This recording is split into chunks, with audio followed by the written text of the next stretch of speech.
बिस्मिल्लाहिर्रहमानिर्रहीम। नाज़रीन इकराम अस्सलाम वालेकुम। अफगान तालिबान वजीर मौलवी अताउल्लाह उमरी का भारत जाकर ये कहना कि भारत और हमारा डीएनए एक है, या नरेंद्र मोदी का इजराइल में जाकर ये कहना कि इजराइल फादरलैंड है और इंडिया मदरलैंड है, कुछ मिलती जुलती बातें हैं। अफगान तालिबान ने भारत के साथ डीएनए मैच करके भारत को आखिर फादर मान लिया, जबकि भारत तो पहले ही इजराइल को फादर मान चुका है, बाप बना चुका है। किस्सा मुख्तसर, पाकिस्तान को आज एक ही डीएनए का बुनियादी तौर पर सामना है। इस ट्रायंगल में भारत और अफगानिस्तान और इनकी फादरलैंड शामिल हैं। आज हम जो बलूचिस्तान में ऑपरेशन शाबान देख रहे हैं या खैबर पख्तूनख्वा में सिक्योरिटी फोर्सेस की दहशतगर्द अनासर के खिलाफ कार्रवाइयां देख रहे हैं, ये इसी नाजायज डीएनए का किया धरा है। लेकिन यहाँ एक अहम सवाल भी है कि पाकिस्तान मुखालिफ ये डीएनए जो एक लंबे अरसे से पाकिस्तान मुखालिफ अस्करी कार्रवाइयों में मशगूल था, अब इस वक्त ही क्यों अपनी पूरी ताकत के साथ एक्टिव हुआ? बलूचिस्तान में बीएलए की अस्करी कार्रवाइयों में अचानक आखिर शिदत क्यों आई? और टीटीपी ने बलूचिस्तान में बीएलए के साथ मिलकर दहशतगर्दाना कार्रवाइयां करने का आखिर क्यों कर फैसला किया? टीटीपी बीएलए के साथ मिलकर बलूचिस्तान पर तवज्जो क्यों मरकूज कर रही है, और वो भी एक ऐसे वक्त में जब ईरान और अमेरिका के दरमियान झड़पों का सिलसिला दोबारा शुरू हो चुका है। यानी एक ही वक्त में ईरान के साथ साथ पाकिस्तान को भी पूरी शद्दोमत के साथ निशाना बनाने की कोशिशें जारी हैं। गो के बलूचिस्तान में मजीद ब्रिगेड और बीएलए ने गुज़िश्ता चंद सालों में कई दहशतगर्दाना कार्रवाइयां की और सिक्योरिटी फोर्सेज ने इसका रद्द अमल भी दिया। लेकिन ऑपरेशन शाबान की सूरत में पहली दफा यह नजर आ रहा है कि रियासत का सब्र का पैमाना अब मुकम्मल तौर पर लबरेज हो चुका है और रियासत ने यह फैसला कर लिया है कि अब इन मुल्क दुश्मनों को ठिकाने लगाने का वक्त आ गया। पाकिस्तान मुखालिफ इस डीएनए को उखाड़ने का वक्त आ गया है और अब अर्ज पाकिस्तान के साथ जुड़े इस नासूर और कैंसर के खात्मे का वक्त भी आन पहुंचा है। अल्लाह का शुक्र है कि इस वक्त पाकिस्तान को जो अस्करी कमांड मुयस्सर है वो बेहतरीन अस्करी कमांड है, जो जनरल हमीद कुल की तरह डिफेंसिव के बजाय ऑफेंसिव पर यकीन रखती है और जो रियासती रिट को किसी भी महाज पर चैलेंज करने वाले को फौरी और इंतहाई सख्त रद्द-ए-अमल देने की शोहरत रखती है। और यही चीज़ इस वक्त पाकिस्तान मुखालिफ ट्रायंगल के लिए परेशानी का बायस है, क्योंकि इनकी शिकस्त अब नविश्ता दीवार है जो उन्हें वाज़े दिखाई दे रही है। ऑपरेशन शबान इस वक्त दो महाजों पर जारी है। टीटीपी के खिलाफ यह ऑपरेशन ज़ियारत के गिरदोनवा में जारी रहा, जबकि लसबेला और खुजदार में बीएलए इस वक्त पाक फौज, फ्रंटियर कोर और बलूचिस्तान पुलिस के निशाने पर हैं। इस ऑपरेशन में पाकिस्तान की मुसल्लह अफवाज की जानिब से ताकत का भरपूर इस्तेमाल किया जा रहा है, जहां ज़मीनी कार्रवाइयों के साथ साथ लड़ाका तैयारे, हेलीकॉप्टर्स और ड्रोन शदीद बमबारी कर रहे हैं।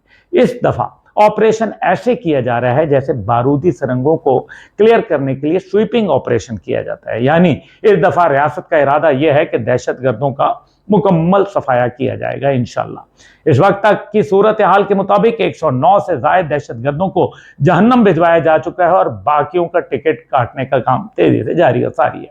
भारतीय मीडिया की चीखें और भारतीय मीडिया की जानिब से हलाक दहशतगर्दों के बताए गए नंबर्स ये बता रहे हैं कि ऑपरेशन शाबान तेजी से अपने अहदाफ हासिल कर रहा है और मोदी को मिर्चें लगा रहा है। इस ऑपरेशन की एक अहम बात दहशतगर्दों से रिकवर होने वाला अमरीकी साख्ता असला है, जिसमें M4 असॉल्ट राइफल्स की एक बड़ी तादाद पाकिस्तानी सिक्योरिटी फोर्सेस अपने कब्जे में ले चुकी हैं। ये वही असला है जो अमरीका अफगानिस्तान से जाते हुए दानिस्ता तौर पर छोड़ गया था। $7.1 बिलियन का ये असला और उसके बाद हफ्तावार $40 मिलियन की इमदाद अफगानिस्तान को देना 2021 के इनकलाब से लेकर अब तक तकरीबन $18 बिलियन सिगार की report senior inspector general America की रिपोर्ट के मुताबिक। नाज़रीन कराम, सीधी सी बात है, ये 4 अलिफ इकट्ठे हैं।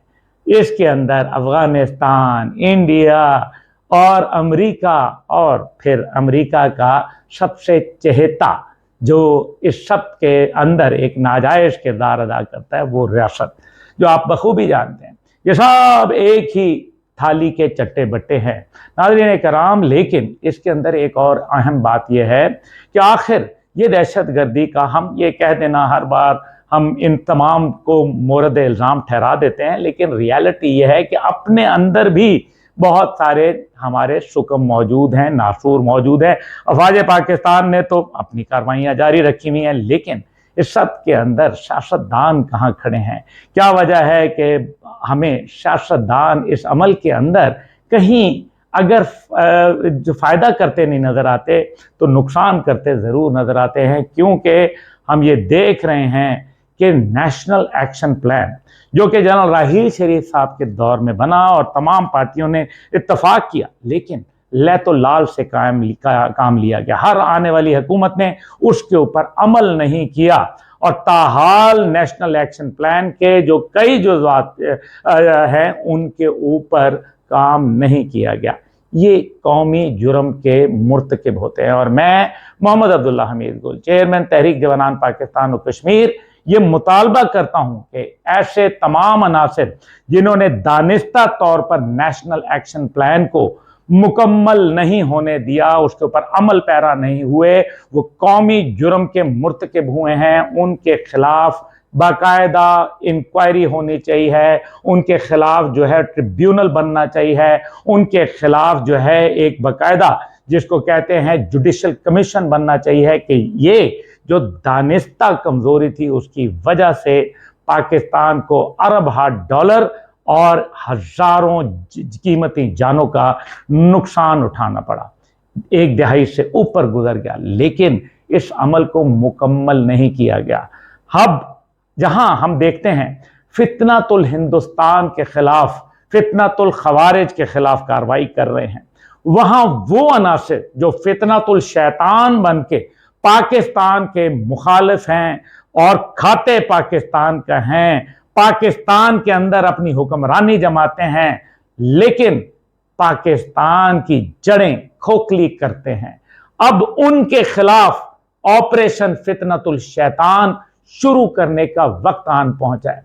हमारे आर्मी चीफ साहब से दरखास्त है कि अफवाज पाकिस्तान की किरदार यकीनन एक ऐसा बेमिसाल है जिसके लिए पूरी कौम फख्र करती है, लेकिन साथ ही साथ अगर इन्हीं गंदे अंडों के साथ हम आगे चलेंगे जो अपने मुल्क के अंदर ही हमारी जड़ें खोखली करने पर मामूर किए गए हैं इन 4 अलिफ के अंदर से, तो फिर मेरा ख्याल है हमें फैसला करना पड़ेगा कि क्या रियासत अहम है, मुल्क अहम है या सियासत अहम है।